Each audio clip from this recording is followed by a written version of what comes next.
The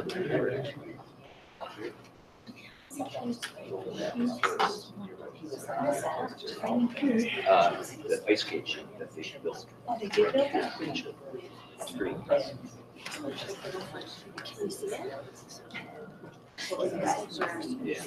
Yeah. Okay. It was a total of 17 students. 21st century. Yeah. 40 by 80.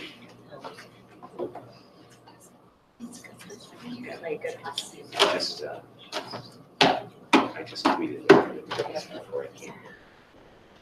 Starting to.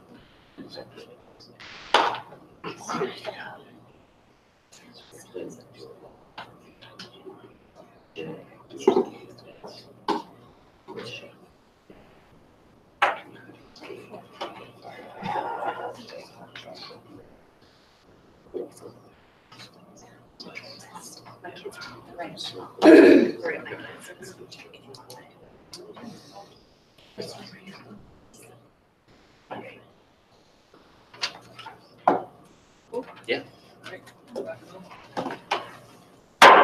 The meeting is called to order at 7:02.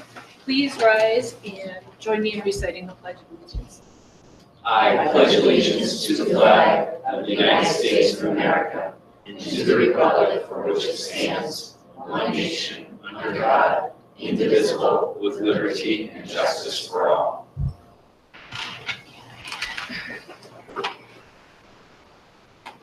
First item of business is to approve the agenda. Is there a motion? I make a motion to approve the agenda. Second. All those in favor? Aye. Need an approval for the open session minutes of January 7, 2019. Correct your agenda. Is there a motion for the approval of those? Motion to approve the open session minutes of January 7th, 2018. Second? Second. Okay. Is there any discussion on the minutes? I forwarded some edits to Kelly earlier.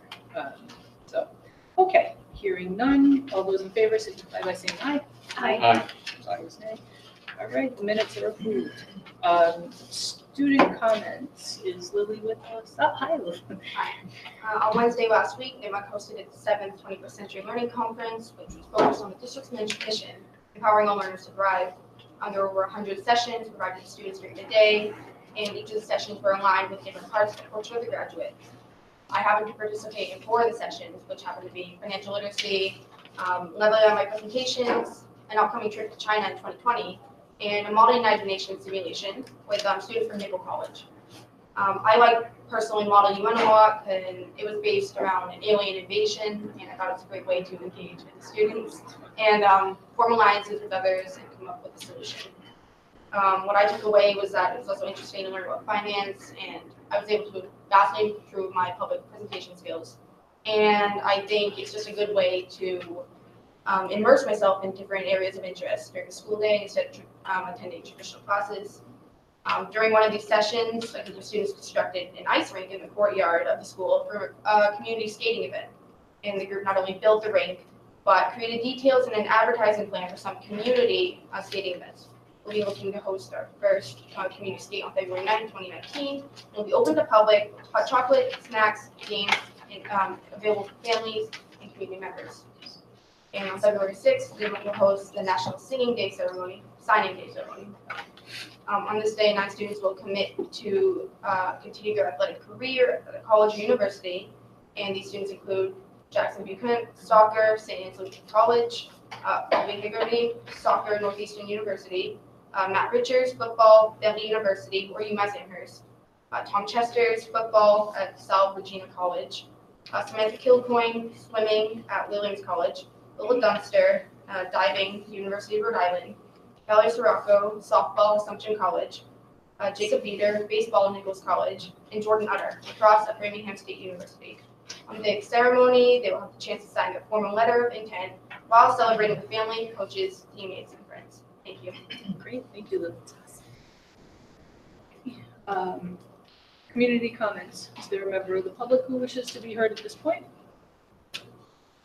Okay, seeing none, let's move on to superintendent's comments. Okay, good evening, everybody. Well, Lily did such a fabulous job in talking about the 21st Century Learning Conference. There really isn't much for me to do other than show some pretty pictures up on the screen. No, like she said, it really is a tremendous event. And it's actually hard to believe that this is the 7th one that we've done. So correct me if I'm wrong, John and Mary Ann. This is the 4th school year that we've done this. You know, and I'd like to take the time to publicly commend John and Mary Ann, along with the entire Nipmuc staff, also Leanne Ramsey, who is our career and community coordinator, for just the tremendous effort in coordinating all of this for our students, for tying it this time around very explicitly to our brand new mission around all learners thriving, specifically the 6 Portrait of a Graduate competencies. So like Lily talked about, there was just an incredibly diverse array of sessions. Things, you know, she discussed the ice rink, and I think we had about between 15 and 20 students involved in that in a day-long process, but realized we also had other sessions around things like Italian cooking, around pottery, around basic changing tires and auto maintenance. As you can see, this young lady, crepe making, the artistry of henna, blackout poetry, and so on. So a lot of great partnerships internally within our school community, but also with the larger community as well. So terrific work. Second piece that I have is just as an update for your purposes. During our half PD day, the release day, we commenced in earnest with ALICE training, or intruder active shooter training for our professional staff. We're really pleased with the partnerships that we have with both the Mendon and the Upton police. As I said in the background notes, for our Clough and Misco staffs, our new school resource officer at Mendon, Steve Senko, really did a terrific job in coordinating all of it and really organizing the half day. He worked in conjunction with 3 other police departments and 5 other officers, some of which are SROs themselves, to actually conduct drills. And the same parallel process was done at Memorial with our Upton police. I think, you know, I shared with you the slides, the PowerPoint, you know, the theoretical rationale. But I think the real powerful piece is actually working on the scenarios and the actual drills with our professional staff. I had the opportunity to really be very actively involved in the drills that took place at Memorial. So as I say, this is just kind of the first step. Like anything, just like a fire drill, the key is practice, practice, practice. Our intent is to continue these practices, but as the year progresses, but to also involve students in them as well. Okay. Next piece of business, you do have in your packets, we usually receive right towards the end of December, our latest NESDEC enrollment reports for the regional district, but also individually, each community. This is the first time on my watch where they are not indicating an actual decline in enrollment. They're actually indicating a, you know, kind of a leveling, a couple places where there actually might be a peak in enrollment within the next 5 years. I think I indicated that we've had a peak in births in the 2 towns, 15 to 16, where it actually increased by approximately 20 students from 15 to 16. So we'll see an impact there in 2021. I generally have found that the NESDEC enrollments are kind of on the conservative side. As we know, in the last 2 school years, we've had an increase in enrollment of about 70 students. And I think a lot of that speaks to mobility, but also the rate of matriculation from 8th grade to NIPMUC. So something just to be cognizant of. And then last but not least, you do have in your packet the most current year-to-date expenditure report for this current FY19 budget. Jay, is there anything in specific as far as any line items that you'd like to highlight? Not specific line items. Maintenance issues continue to challenge us this year. I believe I talked a little bit last time about the issues we had with the MISCO boiler. We've got to repair one of them that hasn't been working all year, and it's probably to the tune of about $60,000 or $70,000 to fix it.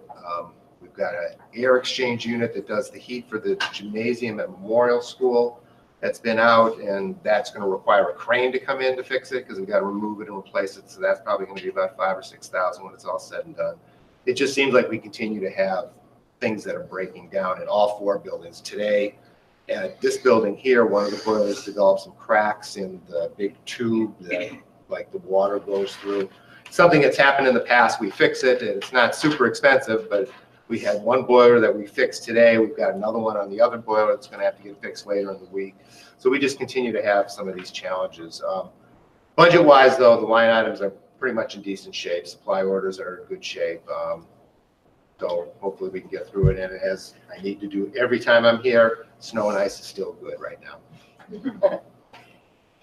Let's keep it that way. Yes. That's what I have. Okay.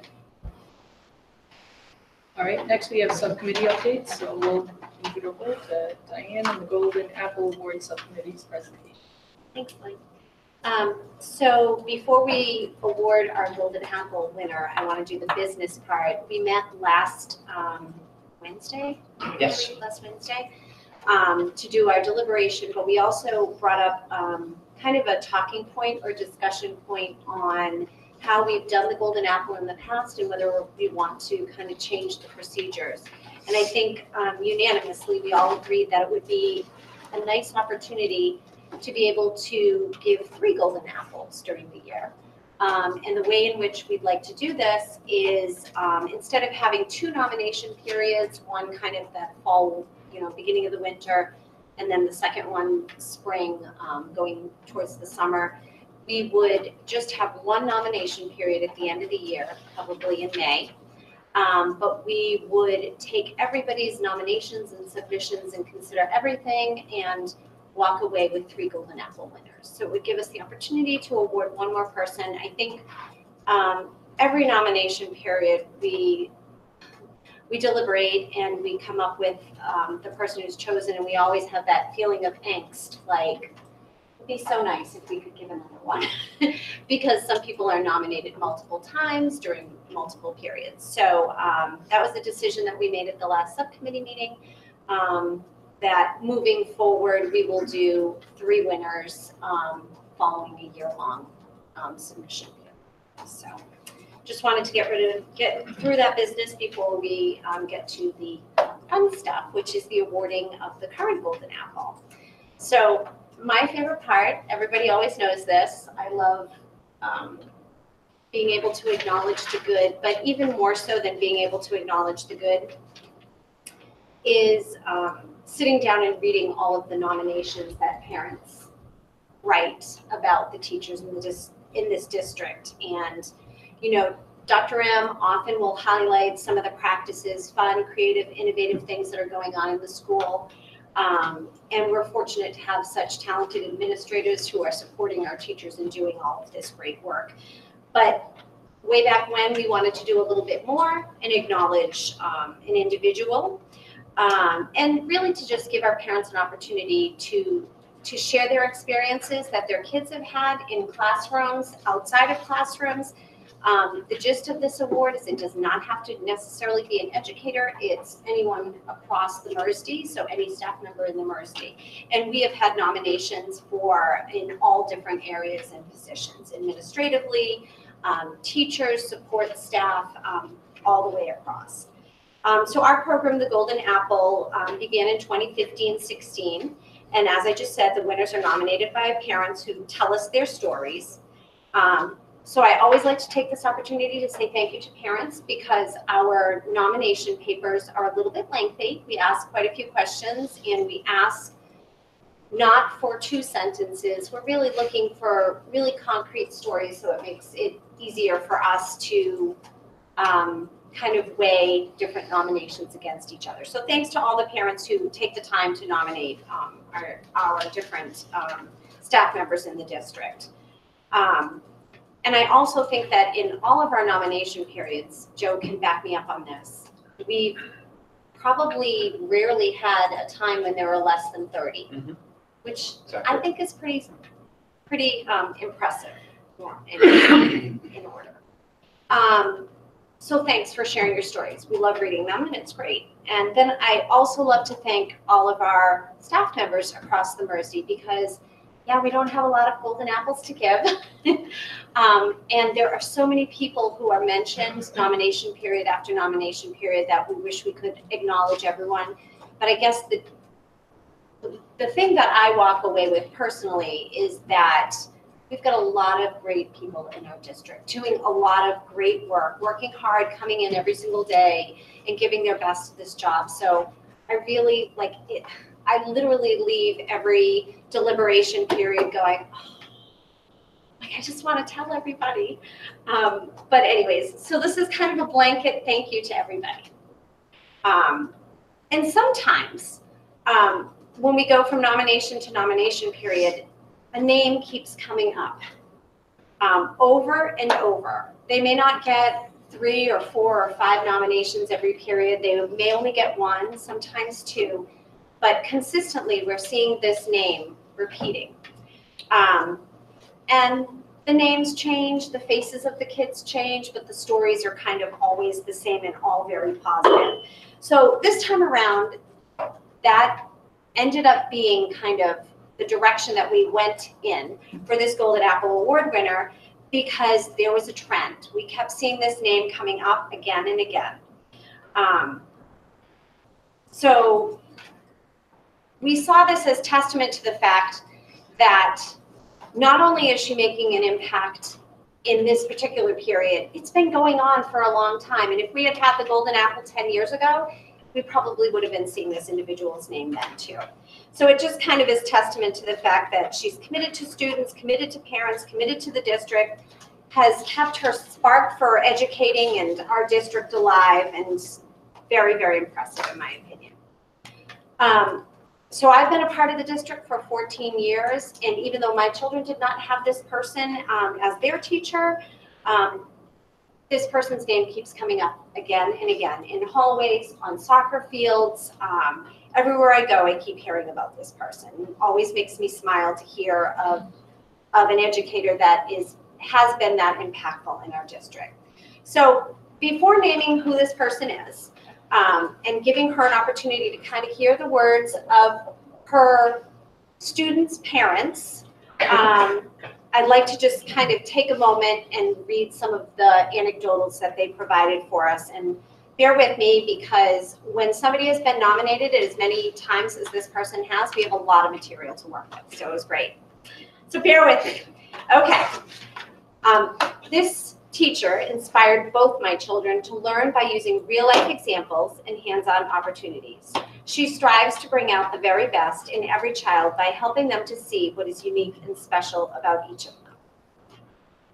She has a unique plan for each child and has a way of helping kids to see where they excel and where they can improve, all the while making them feel good about themselves. I love how empathetic she is, and this comes out in her teaching style.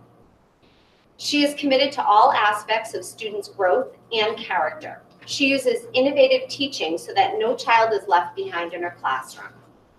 She's concerned about the holistic health and well-being and how this will in turn help with the child's learning. This educator realizes that some learning is fraught with roadblocks and material that just does not seem to make sense to students. Thus, she allows students to take breaks and allows other students to tutor their peers if needed. The tutoring helps both students, one to learn in a different manner and the other to grow in confidence. According to my daughter, this is why her class is so much fun, so stimulating, and filled with learning. She exudes enthusiasm. She is determined that her students will leave her class understanding the math, not just knowing what the correct answers are.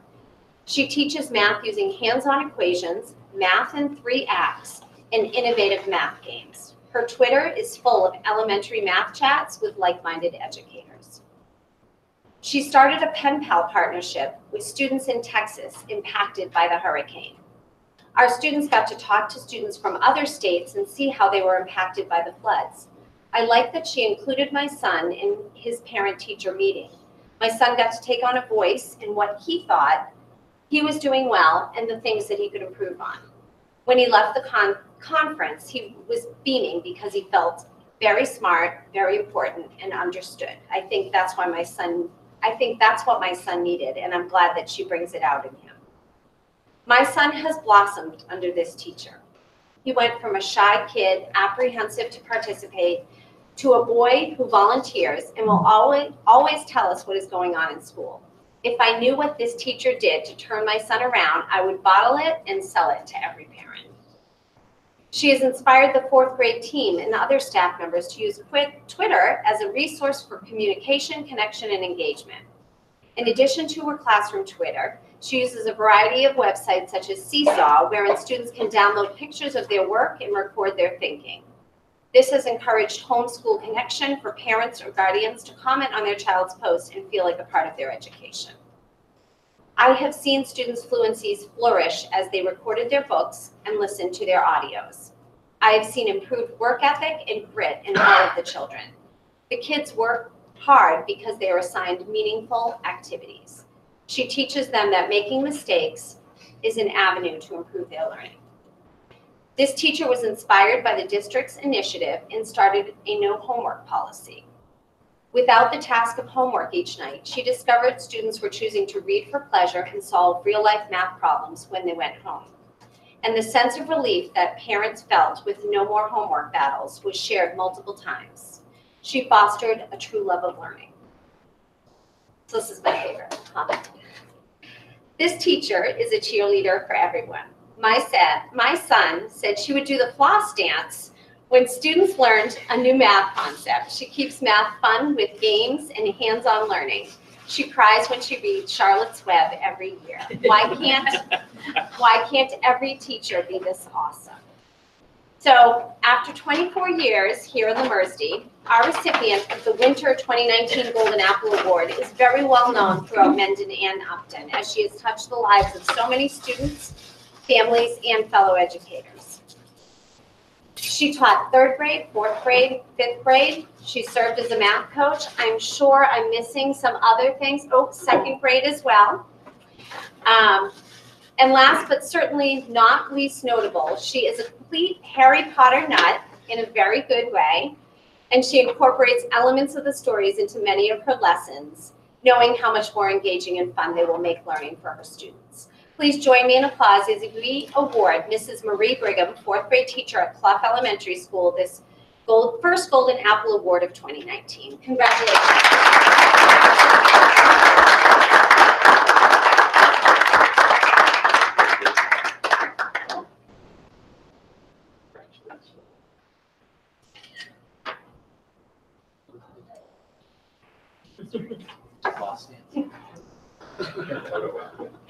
She's trying to do pictures too. Can I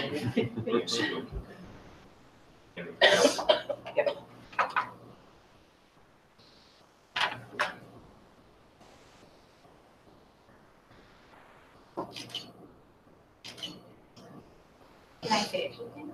Come on. Is that a thing? What do you think is that thing? Just a few notes, and I know there are some other important agenda items tonight, so I won't take too long, but I wanted to explain how it is that I got to be here tonight.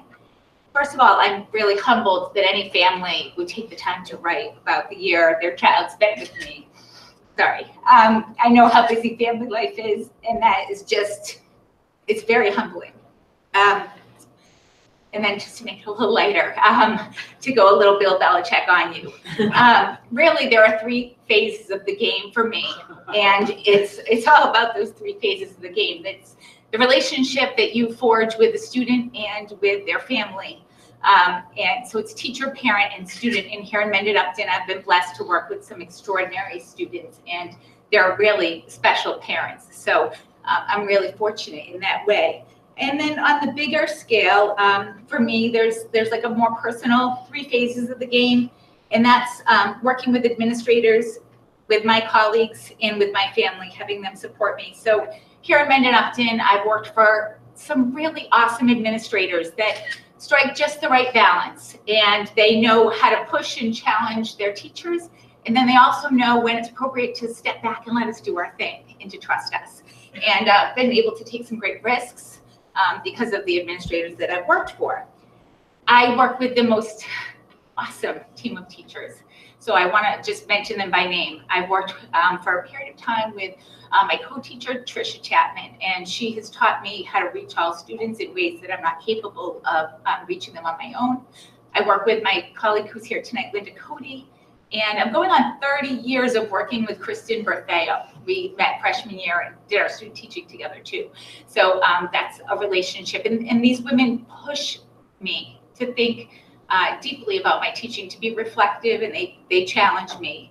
And I would not be, like, I just wouldn't be the teacher that I am if it weren't for them. So I'm deeply appreciative of them. And my family, so I've got my mom here tonight, and such sacrifices she made to make sure that we had a good education. She and my dad modeled what good work ethic looks like. And then also with my mom behind her is my Aunt Pat, who is a 39-year veteran of the Shrewsbury Public School District, and she really taught me what it meant to be like a professional in this field. She was also an association president, and just really taught me about professionalism, working hard, and staying ignited with passion. And then my family, I've got 2 really amazing kids that inspire me every day, challenge me in all kinds of ways. And an awesome husband who's the glue to our family when I'm running hard. You know, he's just the one that holds it all together. And I just want to, thank the school committee, because really, without the work that you do, and I know it's not always super exciting, we couldn't do what we do in the classroom. So I know that whether it be like overrides or figuring out how to make a budget work, all of that supports us and lifts us up, and we're very thankful that we've had people who are willing to run and give so much time every year. So we're appreciating. I'm really appreciating you tonight as well. So thank you. That's all.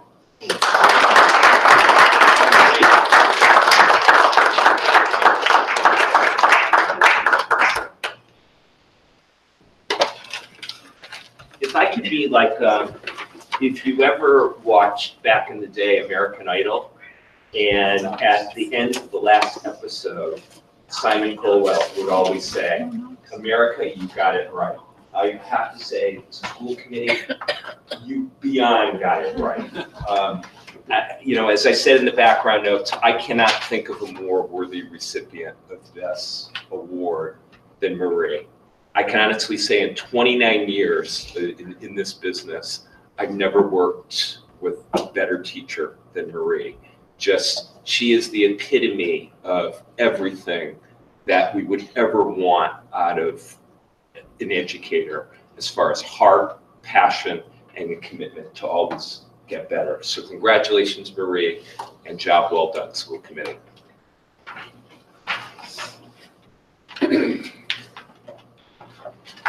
Okay, move on to the budget subcommittee and the presentation of the first pass of Mercy fiscal year 2020 operational budget.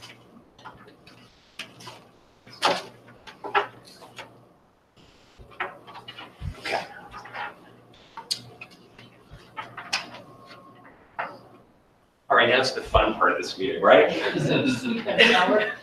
Okay. So this is very, very early on in the process, but as we do every time of this year, usually right after we get the first budget from the state, the House 1 budget or the governor's budget, we do a first pass based upon what we've put together in budget subcommittee, okay? So what I'm going to do is I'm going to cover what we're looking at on both the revenue and the expenditure side, and talk about the things that still need to be resolved. As we do every year with the budget subcommittee, we have 3 goals for the budget this year, and very deliberately, they're very closely tied to our new strategic plan. So first and foremost, it's really about providing not only the academic, but also the social emotional services that all of our students need to thrive. Again, hitting upon our brand new mission. To really, again, you know, as we've seen so many pieces before of evidence, you know, most notably what we just did last Wednesday with the 21st Century Learning Conference, what type of programs, what type of services do our kids need to meet those 6 portrait of a graduate competencies? And then, as always, I call this every single year the perpetual goal. What are we doing to maximize efficiencies and always pursue cost savings, knowing that we have a limited amount of resources in our communities? So again, I think in thinking about what we've done with our brand new strategic plan, but also in building a budget that supports that plan, you really start at the beginning. You start with your beliefs about learning. What are your core values as a learning community? And we have 5 of them. I think they're right on point. I think they're very succinct. But the first one is being about establishing relationships so that we have a safe, inclusive, and supportive environment in our 4 schools. What type of learning opportunities do we want for kids? We want ones that are deep, that really kind of speak to their passions, that speak to nurturing curiosity. We also want our students to be active and creative and purposeful. We think about that meaningful hands-on learning. Along the same lines, we want our students to have connections with the community and to have authentic experiences, things that have meaning and relevance rather than just an academic exercise in the classroom. And then last but not least, it's a partnership. It's a partnership with our families. It's a partnership with our community, and having that collaboration is extremely important. We believe that these 5 core beliefs need to be in place so all of our kids learn powerfully and deeply. I feel very, very strongly and very proud to be superintendent of this district because I feel like we're living those beliefs. I think it's an ongoing process and it's something that evolves, but there's many aspects of it where the district is really having unprecedented success. You know, for example, just a few bullet points. Our focus on social emotional learning. You know, I know earlier in the year, both Jan and Deb presented on the work that they're doing in their school communities around a PBIS program. Okay, that really gets to the heart of social emotional learning. We've done a lot of work within this district with regard to project-based learning. Okay, our Golden Apple Award winner, Marie, has been part of a team that's been working with the Buck Institute to really push their practices in designing more project-based learning. And that's happening at all of our levels.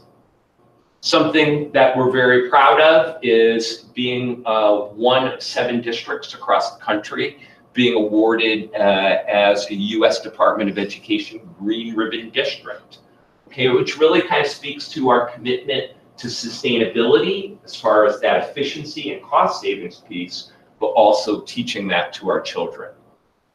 Again, the ongoing work around the inclusion model, not pulling out our kids with mild and moderate disabilities, but servicing them in the classroom, is a clear financial commitment by this district.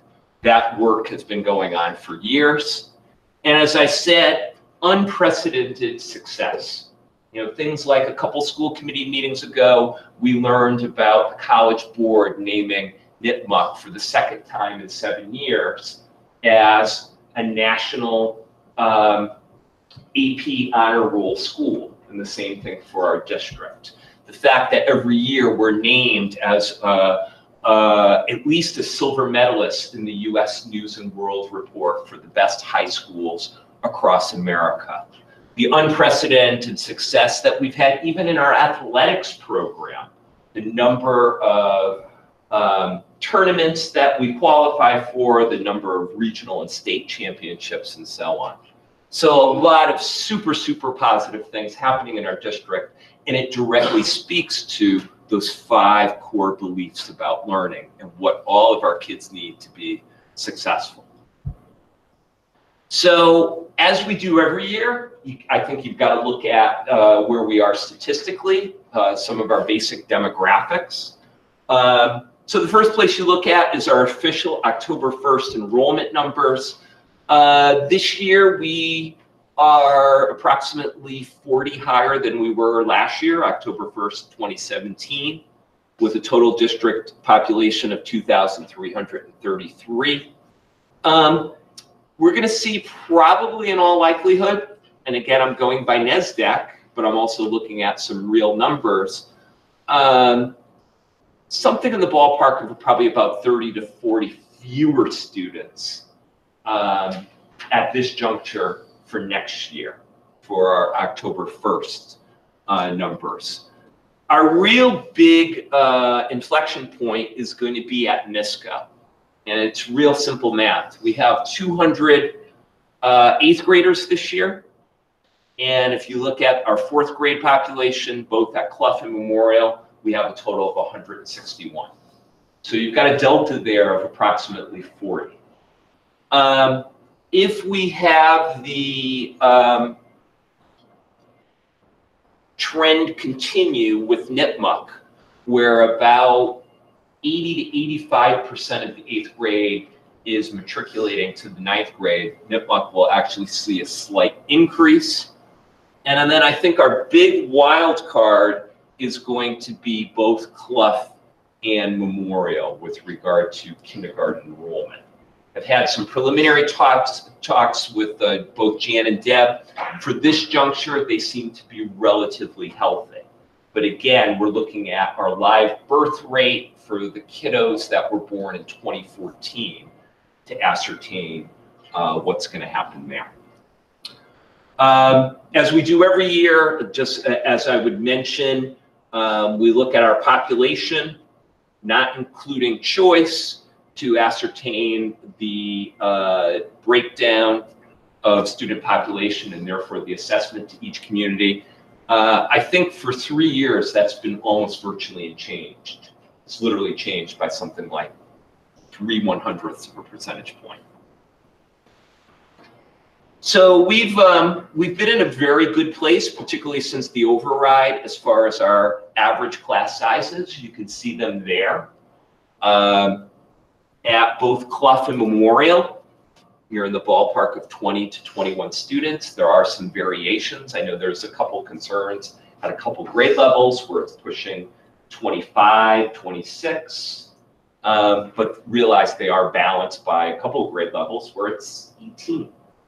But overall, we've had relatively reasonable class sizes. Nipmuc has had a little increase within the last couple of years, obviously because some of our increase in student population. So what you have, what the budget subcommittee has in front of them right now is something that's based upon strictly expenditures. And I've got a lot more to say about this and a lot more possibilities. But at this early point in this process, we have a $37,273,111 budget that is a fairly significant increase. It's a 5.43% increase, or roughly 1.9 million from this current fiscal year, and it's strictly expenditure based. What it does is it maintains level services, and by level services, it means keeping the same program and staff in place for what we need. And then there's some real targeted needs that we've also added to this, which we'll talk about in a minute. It will maintain our class sizes, and really, as you'll see by the targeted investments, really focuses on the social emotional piece that we talked about. So I will cover the expenditure side, what's driving this increase, and then talk a little bit about the revenue piece. So our salary increases. So next year is the third year of most of our contracts with all of our associations. All of our associations, except one, are receiving a 2.25% cost of living adjustment. So when you take that into consideration for all of our employees, and you also include steps and lanes, right now we're looking at an increase of about $644,000, which translates to a 3.26% increase in our overall salary line. Our second biggest driver, as always, is going to be health insurance. We still don't have resolution on that. We're still working with our agent. We've basically been told that our worst case scenario is a 5% increase. We feel relatively confident we can do better than that based upon our utilization rate at this juncture. But right now, as we typically do, we have a conservative number in there. So we've got a 5% increase, 8% for retirees, which translates to the line items to being about a $360,000 increase. Something that we do know that is beyond our control, and it's been very high, is about an 11.7% increase in the Worcester County retirement assessment. Those are for all of our employees that are not part of the Massachusetts teacher retirement system. So kind of interesting, this is now the third consecutive year where we've had at least a 10% hit on that assessment. So that's pretty sizable. It's almost $83,000. Next year is also our third year of our 3-year contract with Telstone and Son. So keeping our transportation services that we have now in place is about a 5% increase, which translates to about $80,000, $81,000. And then a very, very sizable increase in special ed transportation, about 17.23%. Very, very high. It's probably the best that we can do, given the various carriers that are out there, but in conversation with the carriers, the stresses regarding things like minimum wage going up on January 1st, some of the needs of our students where you're not only paying for transportation or for a bus, but in some cases also an aid during the transportation process and so on. So that's a fairly significant hit. Kind of aligned with that in student services is a couple additional out-of-district placements, which kind of accounts for that nearly 11% increase in out-of-district tuitions of about $169,000. And then we've intentionally gone conservative in looking at what we will have to pay for any students who elect for Norfolk Aggie. We have approximately 5 coming off the books for graduation for Norfolk Aggie or Tri-County, but we won't have a definitive idea until, I believe it's April 1st, Jack, as far as a deadline for those students applying to those schools. And again, as a regional school district, we have to assume those tuitions for those students. And for Norfolk Aggie, it's fairly expensive. It's in the ballpark of about $26,000 per student. Then the topic that Jay loves to talk about during his piece, maintenance. We still have some concerns, but a lot of this is really that proactive maintenance that needs to be done, particularly around the boilers and the control systems at all 4 buildings. So we've got an increase of about $62,000, plus also some estimates that we're getting on heating oil. Technology, you'll find, is completely level funded. I think the net increase is something like $200. But it's essentially a continuation of our major expenses there are a continuation of the leases for our smart boards at the elementary and middle school levels, and then also the continuation of the lease of our desktops and laptops. So as far as targeted needs, we are looking at 4 positions that we would like to add to this to be included in the FY20 budget. And we feel that they are super critical. First off is 2 district-wide school psychologists. And the vision would be somebody who would be servicing the 2 schools in Mendon, somebody who would be servicing the 2 schools in Upton. We've budgeted about $80,000 for each position. As you can see there, it would be a net increase of $60,000 because at this juncture, we have a $100,000 line for purchase services. So somebody who comes in, does psychological testing for the special ed process, or might have to do observations and so on. The feeling is, why not have somebody who's a district employee, who's here full-time? They would continue to do those testing pieces, but also would be providing services to students. We also are looking at to kind of shuffle things a little bit with regard to how we work team chairs. Right now we have a structure where we have 2 full-time team chairs. We actually have 3, but one is also serving as the early childhood coordinator. And it's kind of splitting her time between the 2 elementary schools.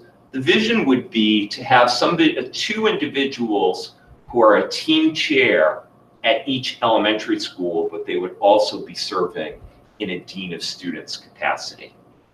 I know firsthand the challenges that we're seeing, and we've talked about this at the school committee level, at each of our elementary schools, and particularly things around SEL topics and students with some real significant challenges.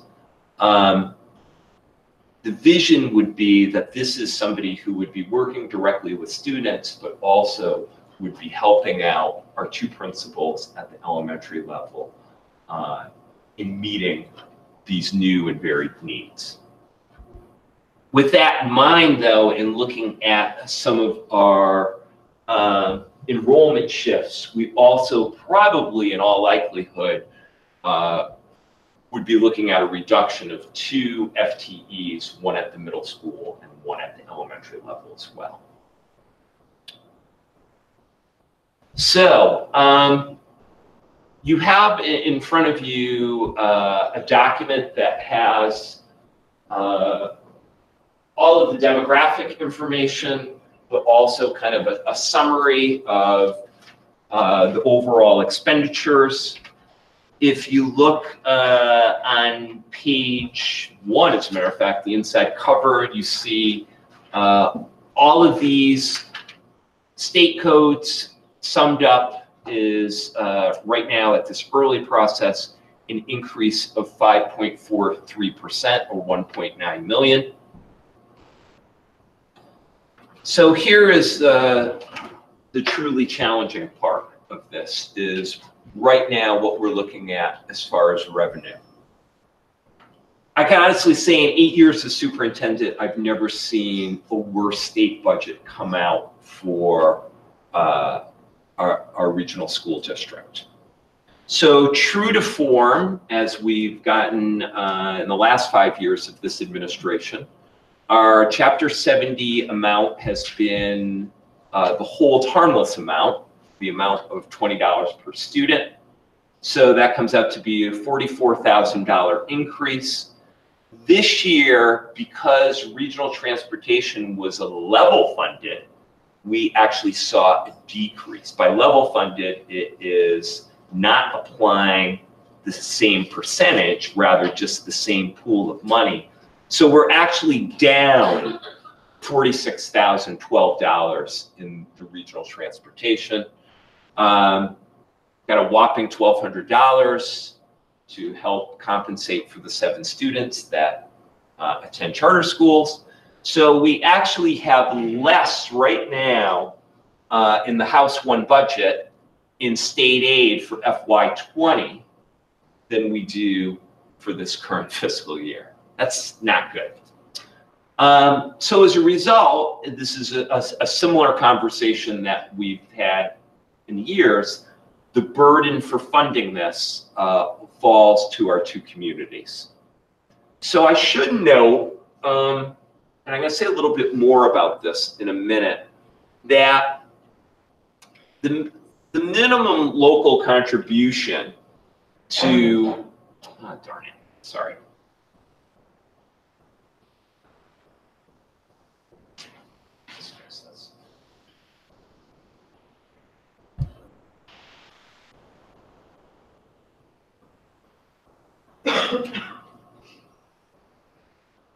The minimum local contribution to Mendon, that is what the state says that each community should contribute according to the Chapter 70 formula, the minimum local contribution to Mendon increase is by $502,751.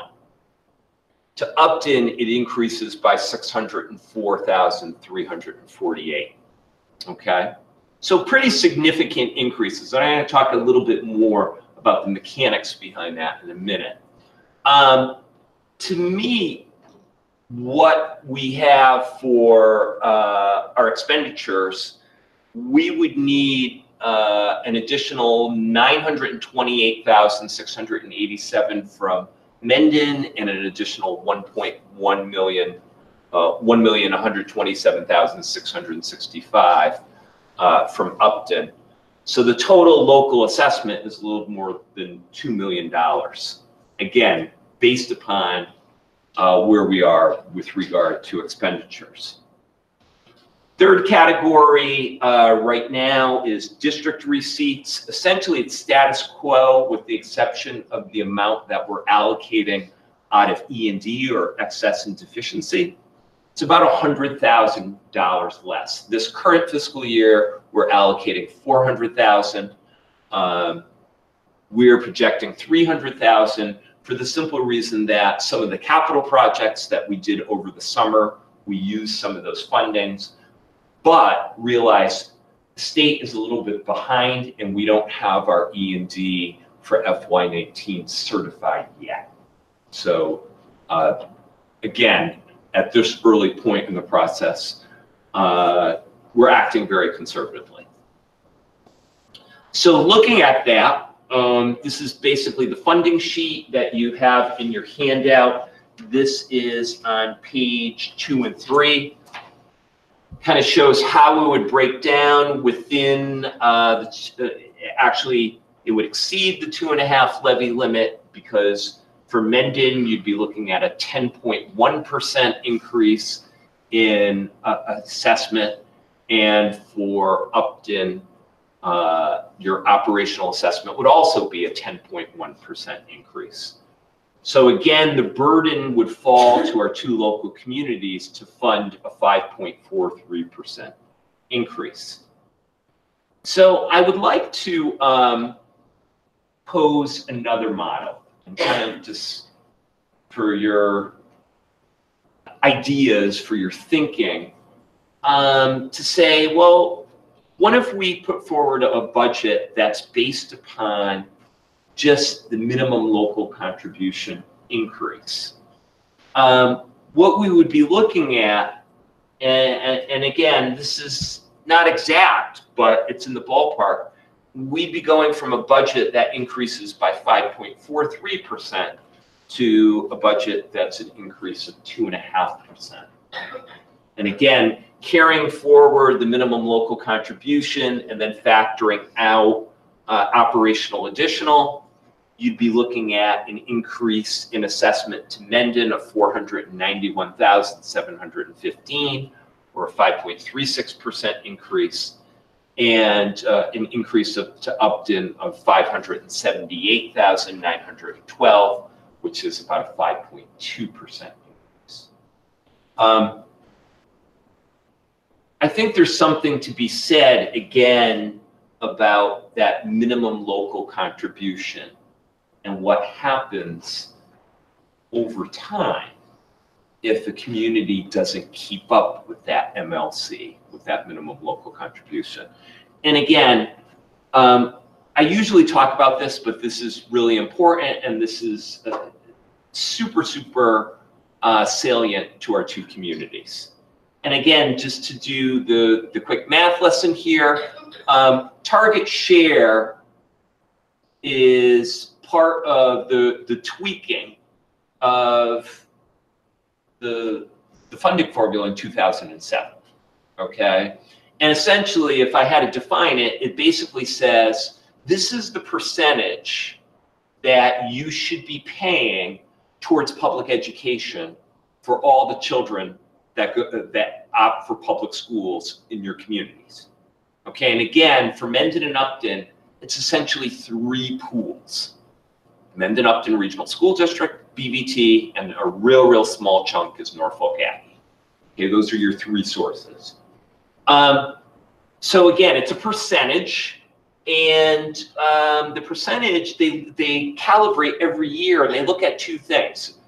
Together, they call it municipal revenue growth factor, but they look at every year, what are your aggregate property values, and what are your aggregate personal income levels based upon the taxes collected, okay?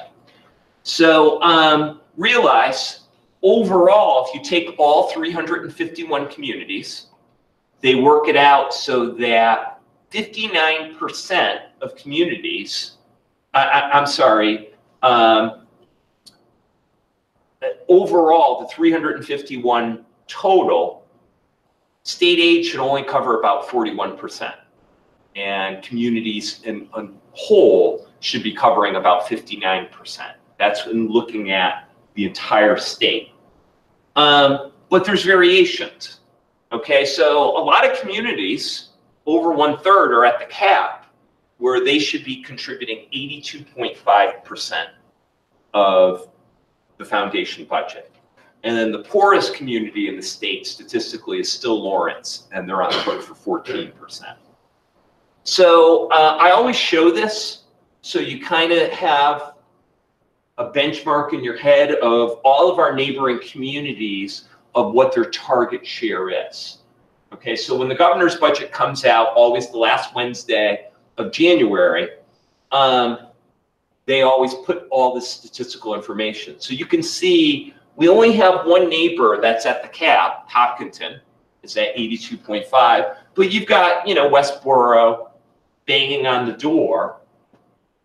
And, you know, you can see Grafton, 68.47, but when you compare where we are, we're now 2 communities that are pushing upwards of about 75%.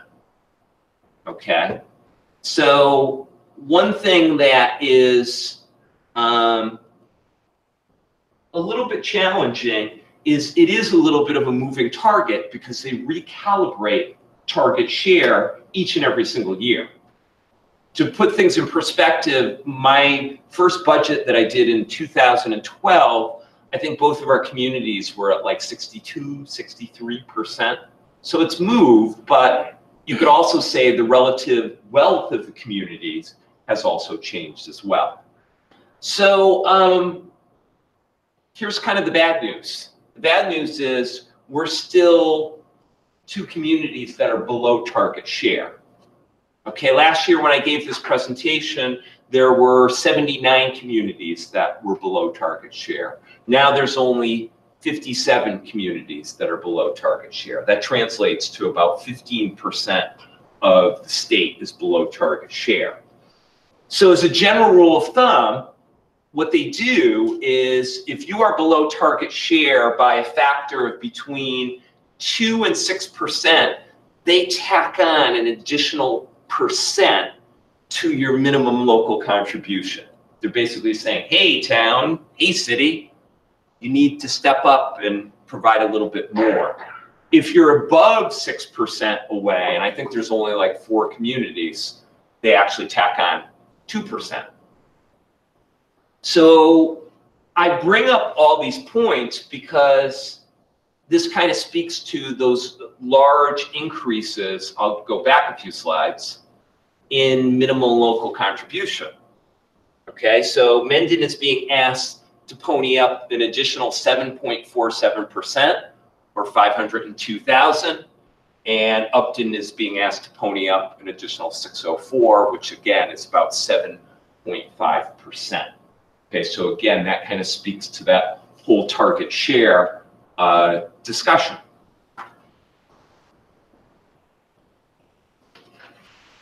So at this point, there's a gap, and that probably shouldn't be a newsflash to most of you.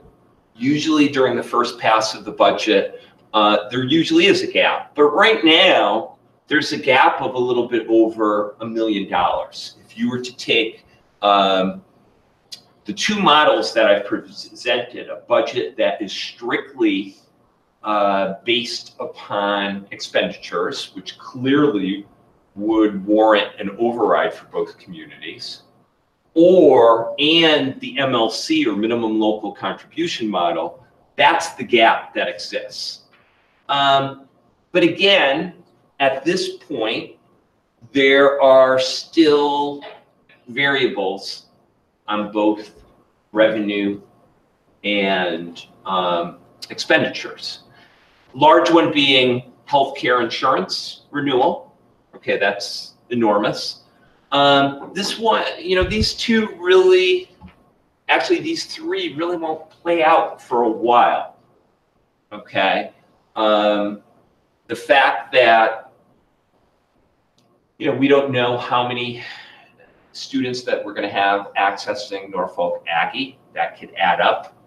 The House and the Senate budgets, I do think they will be true to form. They will be better than the governor's budgets.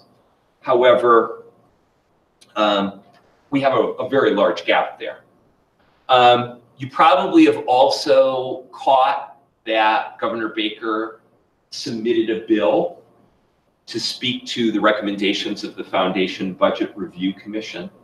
The conventional wisdom is it will be it's going to go nowhere in the legislature.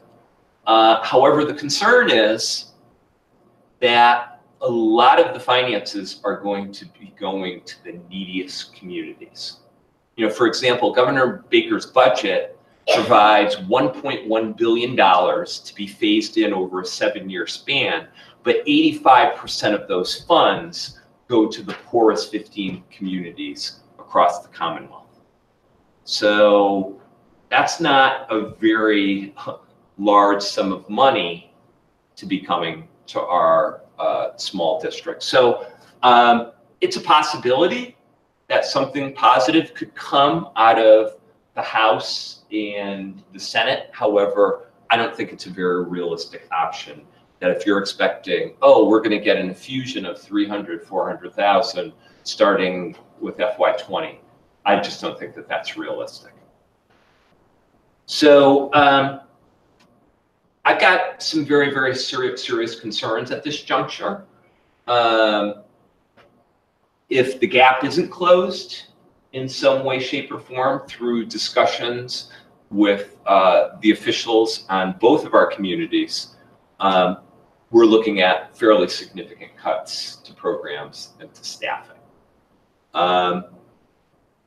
Again, we've had gaps, but this is a very, very significant one at this early stage. And as all of you know, we do this in a very early fashion. Okay, we are, I believe, to the day 6 weeks away from March 11th, which will be you certifying the FY 2020 budget. And a lot of these pieces won't be played out completely. So I think the key, and particularly in this time early in the process, is to never lose our compass.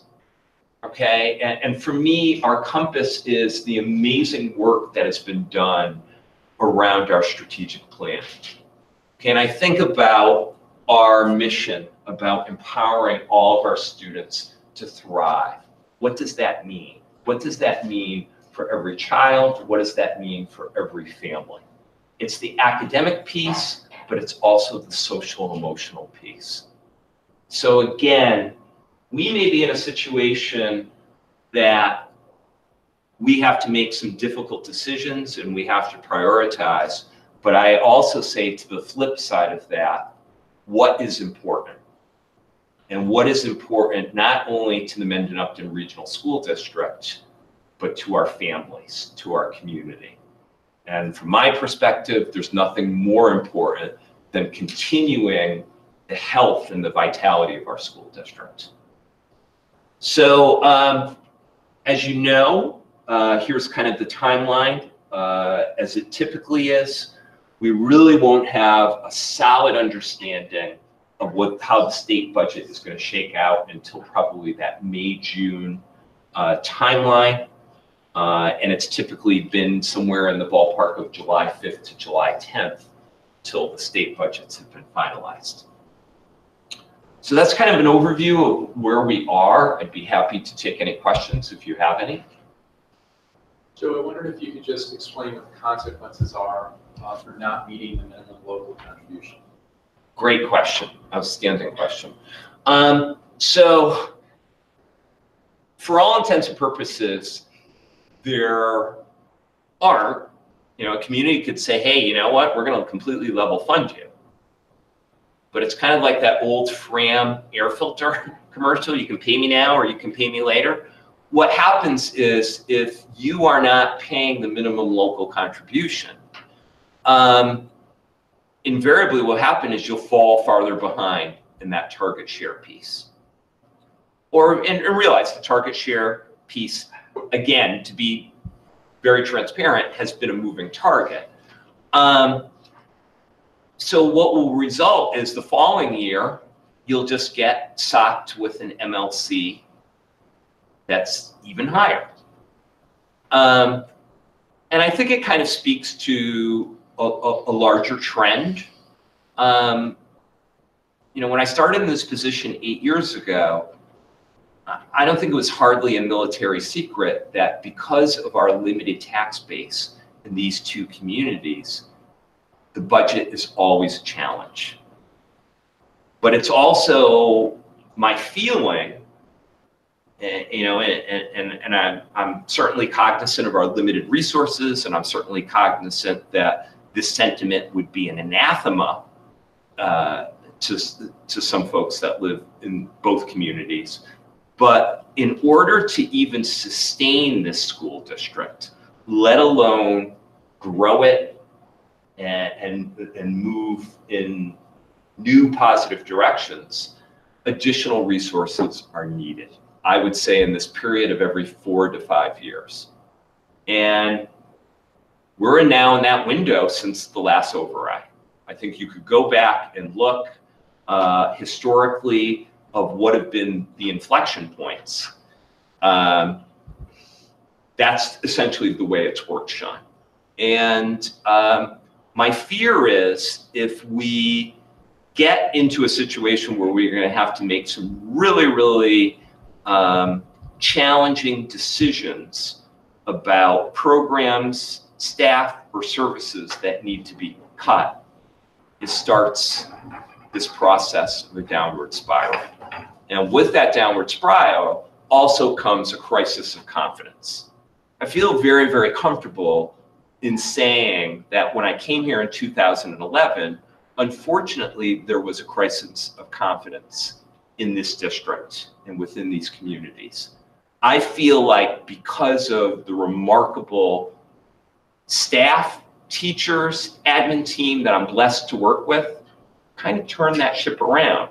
You guys as a school committee have turned that ship around. I'm worried that it erodes, and it erodes quickly.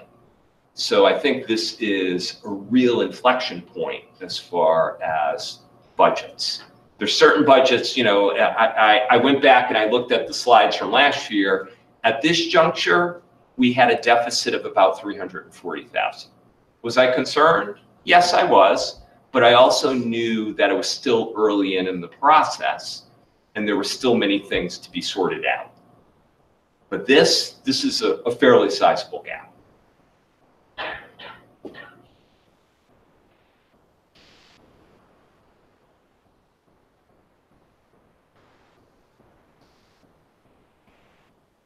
That's the emotional response right there. From me or from the five of you? Okay.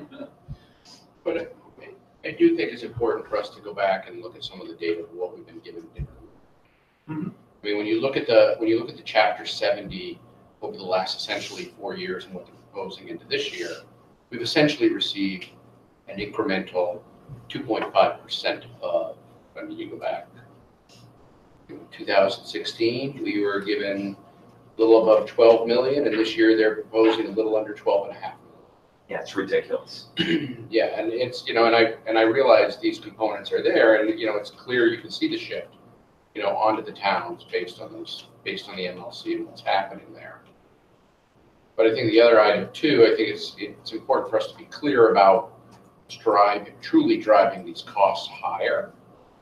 And whether it's health insurance, retirement costs, Special education, those kinds of things that are in there right now. I mean, we've had some different hits to our system in different ways. So, you know, we got to look at what's something we have some level of control over, and we got to look at, you know, what we don't. Exactly. So, because I guess, you know, you look at that retirement impact of like 11.71%. I mean, correct me if I'm wrong, Jay, but we have no ability to negotiate the impact of that, correct?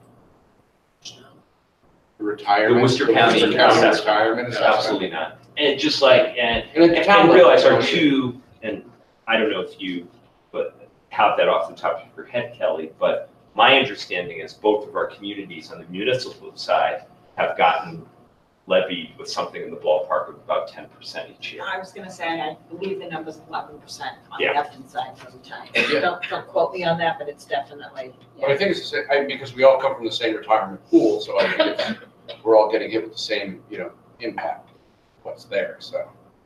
Yeah, retirement took a big hit. And then the other part I think that's important to understand too is that as our student population actually grows, funding that kind of goes with that growth is a year behind. Mm-hmm. It is. So. If I could just add to what you were just saying, I just was doing the math, and FY11 to FY20, the minimum, or the Chapter 78 in total over that span of time has gone up 1.2%. Not 1.2% per year, adding it all up, 1.2% over 4, 10, 11 years. This year it's a 0.4% increase. Last year was a 0.5%. Okay. But in the very beginning, FY11 to 12 went down 4%. So I take it out, and I guess it's a little better. So then it's a 5% spread out over 9 years. So it's still about 1%. So in addition to that, just to be clear with everybody that's watching, I wonder if you could just summarize the difference between the 5.43% budget proposal that you're making and the MLC-based budget that you're proposing. What would be the difference in terms of the services for the school and the support for the students? Sure. Sure, great question again.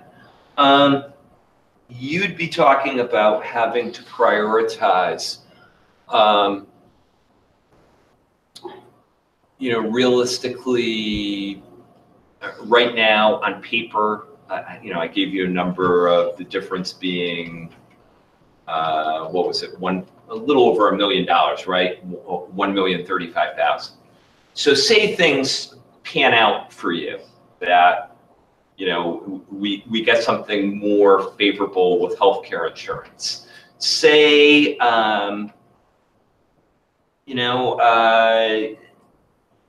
you pick up a little bit of money on the state side, state aid and funding.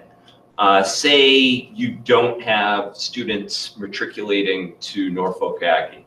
You're still probably talking about a delta in the ballpark of at least $700,000. So then you have to make difficult decisions, us as a leadership team, but then you as a school committee about, well, how do you execute those cuts? Off the top of my head, you're probably talking about something in the ballpark of 10 to 12 FTE cuts. So then you have to prioritize, okay, what am I going to cut? Then you're thinking about, well, obviously the instructional core, who you're providing key services to, classroom teachers, that's what you want to keep intact. So I see realistically, Sean, and again, I haven't gone to this place yet, but a lot of the programs and services that we gained since the 2015 override, would be the places where you would have the recession. And then you would go back to additional user fees and so on to also get an infusion of some revenue. So again, recall pre-override, we were charging upwards of $375 per sport and so on out of necessity. So a lot of those things that we brought back for quality of programming, you'd start to see a recession of those. And then again, it becomes something cyclical that, again, looking at the FY 2021 budget, you'd be starting from a deficit position. Then it comes down to, okay, if you're not at least meeting MLC, and again, from one community giving us an additional 300,000 or whatever, then you're starting that much more in a hole. So it's challenging. It's very, very challenging.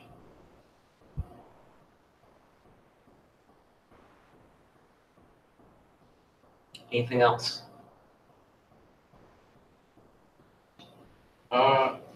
So just quickly, one last question. The enrollment data Yes. for 1920 is based off of the New England, whatever that's called? New England Staff Development Council, NESDEC, yes. NASDAQ, okay. And then the other piece is, so it doesn't take into account the growth projections and No, the big piece that it doesn't take into account is the mobility factor. I think it's important to understand that when we look at, 17 to 18, 18 to 19, in all of those cases, we had downward projection. Yeah, like Jay said to me this morning, he said, you probably shouldn't be a ninny, and you probably shouldn't have a slide showing that. Realize I had a slide last year, I'd happily show it to you, that showed us going down by 22 students from, and we went up by 40. Thank you, NESDEC. Like I said, this is something that I feel relative confidence in. I could say, okay, Jen, lock the door, no choice acceptances at grade 5. But if people move into the community and they've got a kid that's going into the 5th grade, she obviously has to take that. So there's always that factor. We generally don't have a very high mobility rate in these two communities. However, it has picked up within the last 2 to 3 years.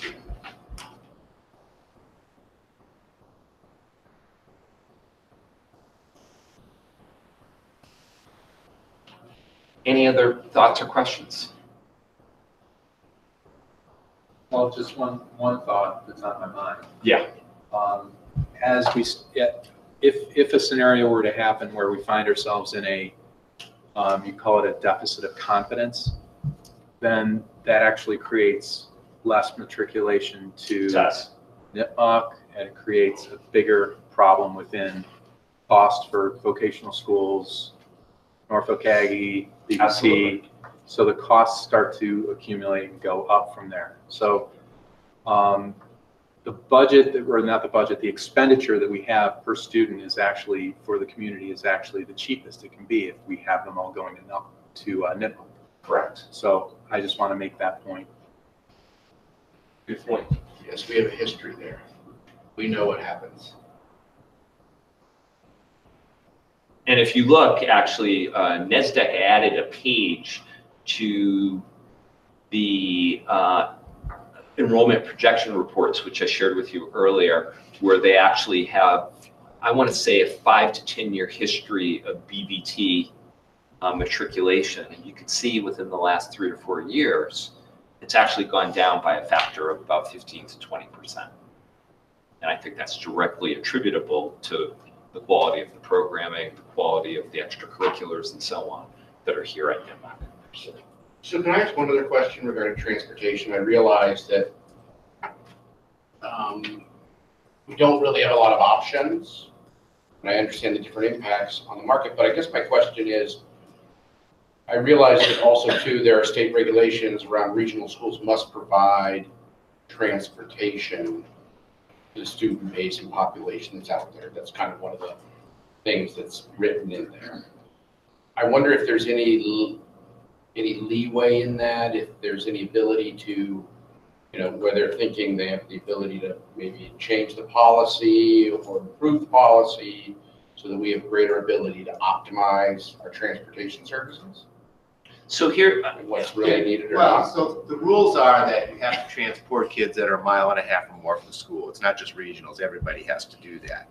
But you can charge fees, and we could charge fees, but only if we don't take our reimbursement. So even though our reimbursement's going down, it's still $1 million, we would never collect that in fees to give that up. And therefore, we do transport the kids that are within 1.5 miles because the bus is going right by them anyway. It'd be kind of like waving to them as you go by and watching them walk. It's not the 1.5 miles I'm wondering about, it's actually the amount of kids that actually don't take the bus. Because parents either drive them, or they have other means of transportation to get to the schools, which basically, on any given morning, you can look at a bus go by. yes, And you can see that those buses have, there are certain schools and certain timings are a lot smaller than what they are. And your point is we have to provide, as we've had this conversation before, we have to provide a seat per student that is on that route.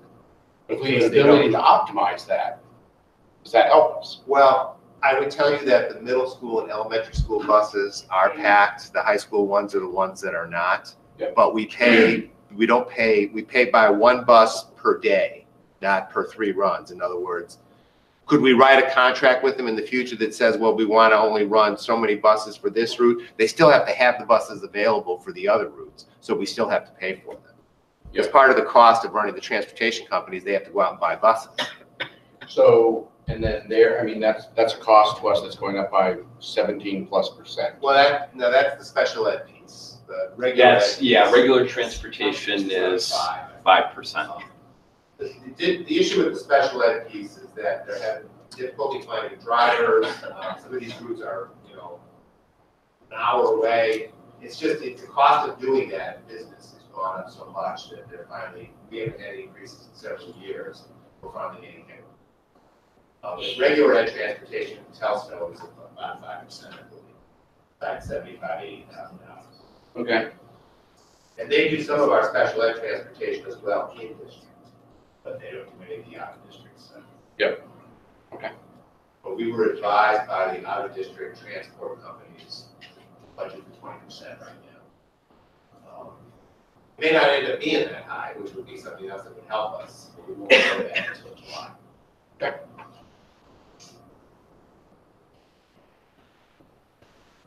Lots of fun. Only positive thing I could say is I truly believe in my heart of hearts, the Patriots will win on Sunday 31-28. Okay? Oh, that's close. Do you want me to put that in the notes? Yes, you may. That's the only happy news I What was that have. prediction? 21? 31-28. 28. 31. I was hoping it would be high, because I can't take the stress. Okay, thank you.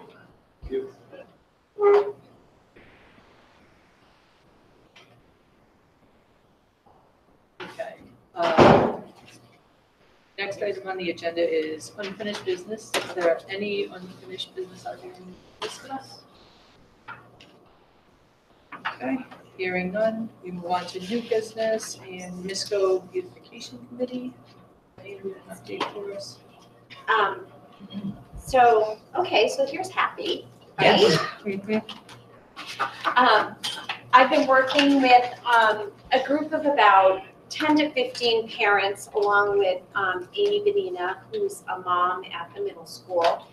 And we've been meeting with Jen Mannion to try to walk the school and identify some areas that aren't necessarily capital costs, but it's kind of, I think Joe refers to it as low-hanging fruit, some improvements that we can make in the school with a little bit of, labor efforts, maybe some skills, some painting, some carpentry, things that we can kind of coordinate within the parent community. And Jen has been working with the student community. We're hoping to bring in students from Nipmuc, students from Memorial and Clough to try to participate in a little beautification effort at MISCO. MISCO was built in about 1960. It was expanded and renovated in the 80s. Can't quote exactly when, but in the 80s to go from being a high school, and I believe it became an elementary school. So many of the renovations reflect that. It's very little kid-centered. But in general, year to year, our budget efforts are more towards staff and quality of education towards students and not necessarily facilities. So MISCO is definitely in need of some TLC. And it has been one of my passions, having been at MISCO for probably 9 or 10 years now, to get a group of parents interested in this type of effort. And I'm very lucky that Amy Benina has stepped up with me to kind of coordinate this effort. She used to be a facilities manager at Harvard University, so this is kind of her wheelhouse. And I think we're gonna start picking up some steam so we can start chipping away at some of these projects. And Jen Mannion, we're actually meeting with her tomorrow morning. We've got about a 4 to 5 page list of improvements that we feel we could kind of do with, just grunt work and a paintbrush and children's creativity, students' creativity at all different levels. And the list is lengthy, but we're prioritizing. So we're going to try to tackle 2 projects at a time. We're hoping to get started on some of that work as early as February, and definitely during February break. We're going to obviously be coordinating with facilities at MISCO as well. There's some of this work that they'll be able to do. But we are going to be reaching out to not only our MERSD community, parents, staff of MERSD, and our students, but Amy and I are going to try to reach out to the community, to the larger community, to Girl Scouts, to Boy Scouts, Upton Men's Club, the different organizations in our community that maybe would be able to provide us with either donations of goods. We just, a parent just reached out to me about a month and a half ago. The office place that she worked at had 2 beautiful conference tables that they were getting rid of and about 20 chairs. And they were green. Go figure. So we happily accepted that donation. So looking into the community, into businesses for some donations like this. So we're hopeful that part of the reason why I feel so strongly about this project is because I think it's really important to feel pride and ownership and agency in the place that you work. And because Misco hasn't received probably the TLC that she deserves, she's got good bones, I think that does have an effect. And I really want our teachers and our students to feel really proud of the place that they come to work and learn every day. So we're very hopeful that this will be a good coordinated collaborative effort. So, and we have been meeting every 2 to 3 weeks. We're kind of at a little standstill right now because we can't really get started until we have, you know, our labor and our donations lined up. So that's the next step of the process.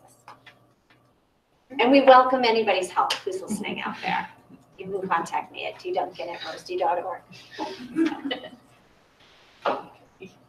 Any questions? Alrighty. Moving on. Correspondence. In your packet, you should have previewed the letter to the Knowlton School Trust Fund, a letter that we'll be sending as a committee to request funds from the trust to support the upgrade of the playground at Memorial. Is there anything else I'm forgetting? No. Hats off to Jay, who's been pretty vigilant in kind of seeking additional funding and partnerships. He reached out to the Upton Town Manager and also the Treasurer, and kind of looking to replace that rubber surfacing. We recently, within the last couple of years, did it at Clough, and which has been wonderful. We desperately need it at Memorial as well, because it obviously, correct me if I'm wrong, Jay, it's the original rubber surfacing from when the schools were built in 03. And it becomes, you know, with little kids running around, it becomes a real safety concern. So our hope is, and ironically enough, I think we have in your packet the actual will. That was great. And I think it's from like 1909 or something. Yeah. And this is a little known trust fund from this will. And hopefully it could be fruitful in providing some funding for this position. So we'll keep you posted based upon this correspondence. Okay. All right. Very good. Okay. Other matters not anticipated by this committee within 48 hours of the close of the meeting? Okay. Hearing none. Future agenda items include the MERSD homework guidelines update on February 11th and FY 2020 open budget hearing on March 11th in the Midland Auditorium. Okay. Anything else? All right. We need a motion to adjourn. Motion to adjourn. Second. Okay. All those in favor? Aye. Okay. The meeting is adjourned at 8:34. Thank you.